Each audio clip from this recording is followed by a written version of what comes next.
کشور زہرا شامل رہیں، جبکہ پی ٹی آئی وفد میں 3 لوگ تھے اور شاہ محمود قریشی، فواد چودھری اور بیرسٹر علی ظفر، یہ 3 لوگ موجود تھے۔ ایم کیو ایم کے وفد بھی مذاکرات کے لیے کمیٹی روم میں پہنچا۔ ذرائع کے مطابق پی ٹی آئی وفد نے عمران خان کا موقف جو ہے وہ پی ڈی ایم اتحاد کے اراکین تک پہنچایا۔ پی ٹی آئی وفد نے انتخابات کے طریقہ کار اور پارٹی موقف کو پی ڈی ایم اتحاد کے سامنے بھی رکھا، اور اس سب کے اندر عمران خان صاحب کی یہ 3 رکنی کمیٹی ہے۔ پہلے اسد کیسر صاحب بھی بہت سے معاملات کو دیکھ رہے تھے، لیکن پھر عمران خان صاحب نے یہ 3 رکنی کمیٹی بنائی اور اختیار جو ہے وہ شاہ محمود قریشی صاحب کے ہینڈ اوور کیا۔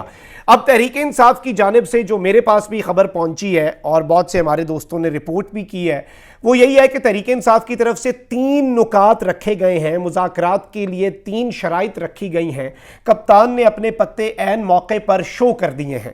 ایک تو یہ کہ مئی میں قومی اسمبلی اور دونوں صوبائی اسمبلیاں تحلیل کر دی جائیں، یعنی مئی کے اندر جو مہینہ آ رہا ہے اسی کے اندر نیشنل اسمبلی بھی اور آپ کی سندھ اسمبلی بھی اور بلوچستان اسمبلی بھی، یعنی ٹوٹل 3، ایک وفاقی اور 2 صوبائی اسمبلیاں تحلیل کر دی جائیں۔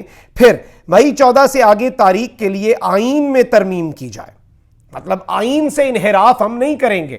آئین میں 90 دن کے انتخابات ہیں، مئی میں اسمبلیز جب ڈیزالو ہوں گی اور اس کا آپ اعلان کریں گے، اس کے بعد ہم آئین میں ترمیم کریں گے۔ آئین میں ترمیم کیسے ہو سکتی ہے؟ یہ کر تو سکتے ہی نہیں ہے، 2/3 اکثریت ان کے پاس ہے نہیں۔ اس کے لیے آئینی ترمیم کے لیے تحریک انصاف کے استعفے واپس لینے ہوں گے، اور تحریک انصاف بھی پھر یہ آئین میں ترمیم کر کے ایک اسپیشل کلاز لائے گی، خان کسی بھی صورت، تاکہ یہ نہ کہہ سکیں ہمیں خان کہتا تھا 90 دن میں آئین کے مطابق آئینی ترمیم ہم کر لیتے ہیں۔ اور اس کے ساتھ ہی ساتھ جولائی میں ملک بھر میں عام انتخابات کروائے جائیں۔ اب یہ ایک ایسا ماسٹر سٹروک ہے، یہ پہلی فتح ہے کپتان کی۔ اچھا، مذاکرات جو ہیں ان کے اندر اور بھی بہت کچھ ہوا، میں مزید چلیں کوشش کروں گا کہ آئندہ آنے والے ولاگز میں بھی ان مذاکرات کی کوئی اندر کی کہانی ہمارے ہاتھ لگ جائے۔ ابھی تک میرے پاس یہی خبر پہنچی کہ یہ 3 چیزیں جو ہیں وہ پاکستان تحریک انصاف جو ہے اس نے سامنے رکھی ہیں، اور مذاکرات جو ہے وہ ختم ہوئے۔ مذاکرات کا پہلا دور مکمل ہوا، کل 3 بجے کا ٹائم دیا گیا ہے، یہیں سینٹ کے کمیٹی روم نمبر 3 غالباً تھا یہ، اس میں دوبارہ مذاکرات ہونے ہیں 3 PM۔ اور اب obviously اگر آپ کو لگتا ہے کہ بس پولیٹیکل ہیپننگز ختم ہوگی، نہیں، پوری رات آج چلنی ہے، جوڑ توڑ چلنا ہے، مذاکرات چلنے ہیں، کچھ لو کچھ دو۔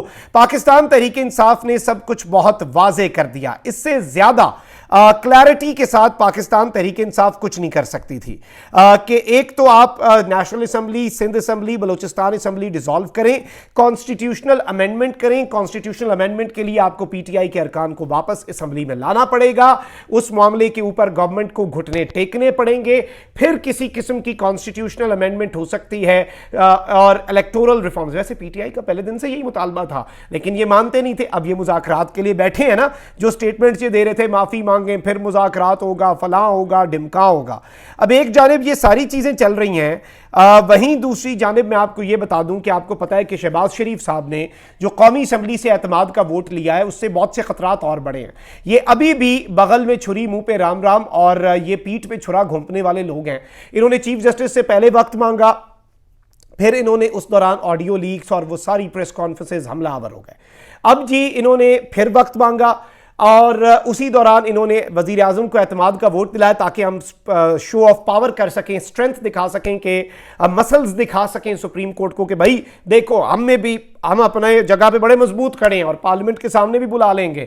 پھر انہوں نے کہا کہ استحقاق کمیٹی کے سامنے 3 ججوں کو بلایا جائے۔ پھر جی عرفان قادر صاحب نے بھی وہی بات کہہ دی جو میں 4 دن پہلے خبر بریک کر چکا ہوں اپنے اس یوٹیوب چینل پہ، کہ جی یہ ایگزیکٹو آرڈر سے چیف جسٹس کو ہٹانے کی بھی کوئی کوشش ہے، یہ پلان اپ کر رہے ہیں۔ اب اس میں ویسے سوال تو یہ پیدا ہوتا ہے، اور انہوں نے عرفان قادر نے یہ دلیل دی کہ ایگزیکٹو آرڈر سے افتخار چودھری ایک چیف جسٹس بحال ہو گیا تو ہم ایک فارغ نہیں کر سکتے۔ مطلب آپ دیکھیں زبان پہ آ ہی گیا سچ جو ان کے ذہن میں ہے۔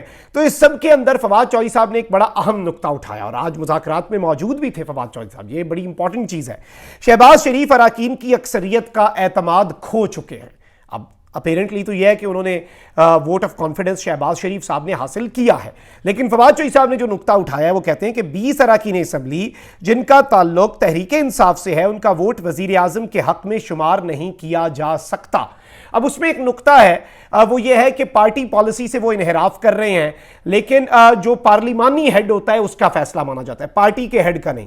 جیسے شجاعت صاحب کا نہیں مانا گیا، پارلیمانی کمیٹی جو اب ان 20 میں سے کوئی ایک بندہ کہہ دے گا کہ جی میں تو پارلیمانی کمیٹی کا ان کا سربراہ ہوں، پی ٹی آئی کی جو اس وقت نیشنل اسمبلی موجود ہے، تو یہ ایک نقطہ ہے جو انہوں نے اٹھایا ہے۔ لہٰذا شہباز شریف کو 172 ارکان کے بجائے صرف 160 ارکان اسمبلی کی حمایت حاصل ہے۔ آج کا یہ ووٹ شہباز شریف اور پی ڈی ایم کی بہت بڑی شکست ہے، اور اخلاقی طور پہ بھی یہ آج ہارے ہیں، یہ فواد چوہی صاحب نے کہا ہے۔ اچھا، اب دوسری سائیڈ کا موقف کیا ہے؟